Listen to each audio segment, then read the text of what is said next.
let's take the metaverse, because at some point we'll exist in a physical world, social networking world, and this Web 3.0, virtual world. So we'll have three identities. Because look, some people are very different on social networks than they are in real life when you meet them. They're like, oh, you're that dude? Okay. And then the metaverse, they said it'll be more like anybody who uses a dating app, right? Right, exactly.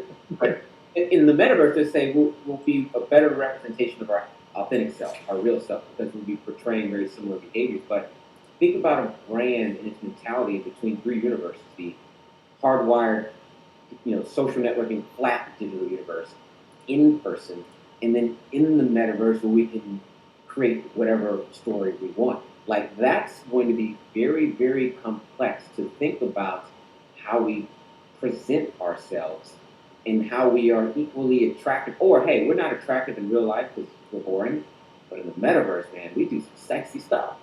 Like no one, like people need to think like that. Like okay, we're limited in the hardwired world.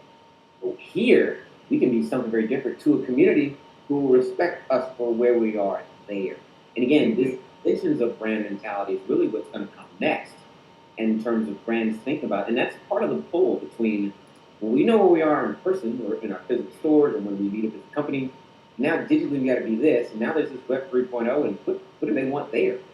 And that's something that like really needs to be built like an archetype. Like you have to act like you're Disney and say we have theme parks you touch physically, but then we have things in the digital space.